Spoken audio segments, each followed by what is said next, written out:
BJP যতই সংগঠনকে মজবুত করার চেষ্টা করুক না কেন, যতই অমিত শাহ তাদেরকে দাওয়াই দিক না কেন, তাদের কিন্তু জেলায় জেলায় ভাঙন অব্যাহত রয়েছে।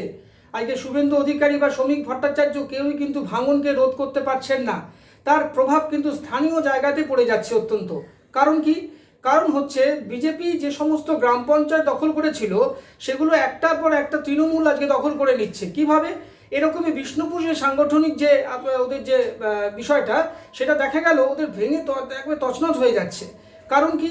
ওদের ওখানে যে পঞ্চায়েত ছিল দুখানা, তার থেকে 3জন করে সদস্য তৃণমূলে যোগদান করায় দেখা যাচ্ছে আজকে বিজেপির পঞ্চায়েতগুলো তৃণমূলের কাছে চলে আসছে।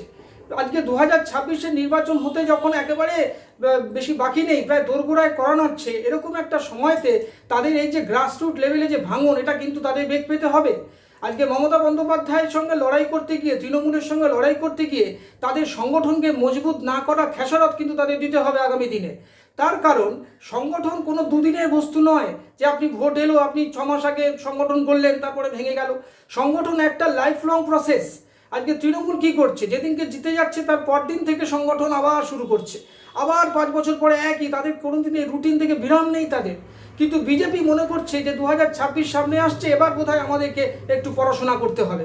যেভাবে কোনো স্টুডেন্ট ঠিক পরীক্ষা দেখে যেমন পড়াশোনা করে, সেরকম আজকে এরকমভাবেই পঞ্চায়েতগুলো একে একে চলে আসছে কোথায় না, তৃণমূলের কাছে। এরকমই বিষ্ণুপুরে ব্যাপক ভাঙন দেখা গেল এবং তৃণমূল নেতৃত্ব কি বলছেন আপনারা দেখুন।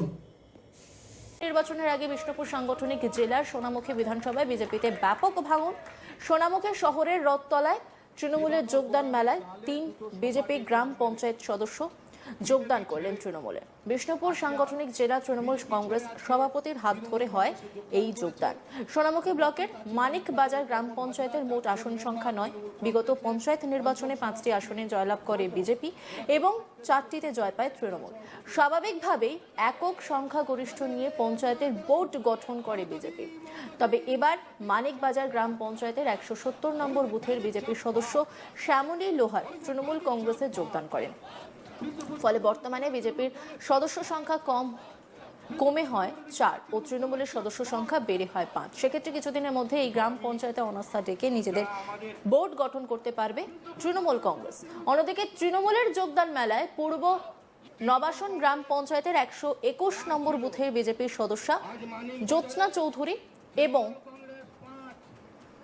111 নম্বর বুথের বিজেপির সদস্য স্বপন ঘোষ যোগদান করেন তৃণমূলে। ফলে বর্তমান পরিস্থিতিতে এই গ্রাম পঞ্চায়েতে বিজেপির আসন সংখ্যা 16 থেকে কমে হলো 14 এবং তৃণমূলের আসন সংখ্যা 7 থেকে বেড়ে হলো 9।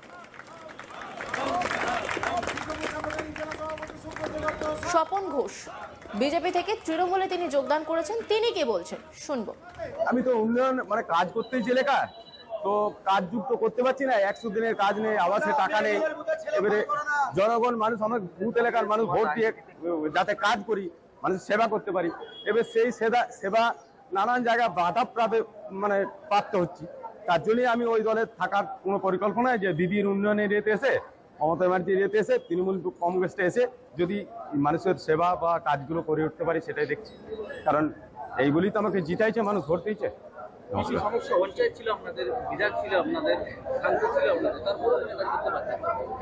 সে অনেক রকম অসুবিধা, কাজ তো হচ্ছে না, মুখেই তো কাজ হচ্ছে, এই হবে সেই হবে, কই কাজ কিছু হচ্ছে না। এবার মানুষ তো, এলাকার মানুষ তো আমার উপরে হয়ে যাচ্ছে, কি করতে ভোট দিয়ে জিতাইছি তাহলে সে তো পরিস্থিতি কি আছে।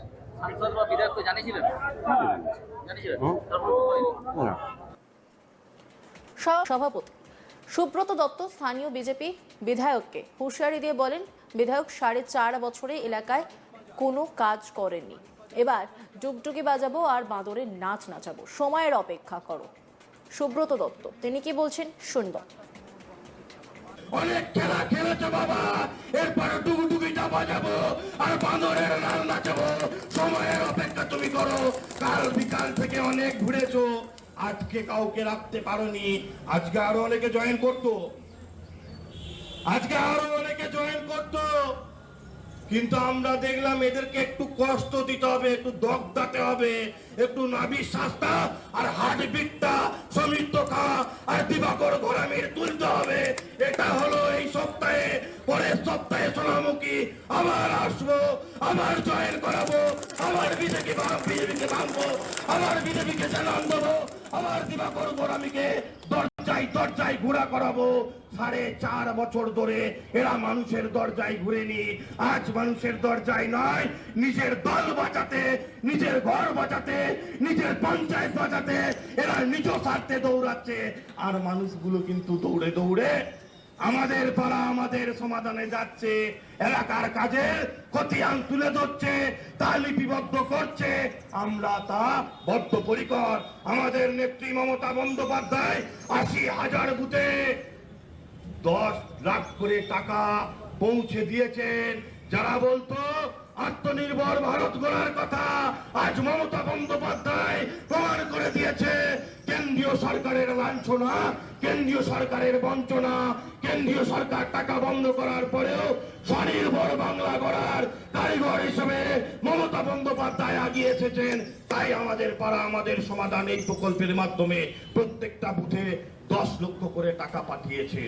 আজ মানুষ আমাদের পাড়া আমাদের সমাধানে ভিড় করেছেন। বিধায়ক সাহেবকে বলি এরপর।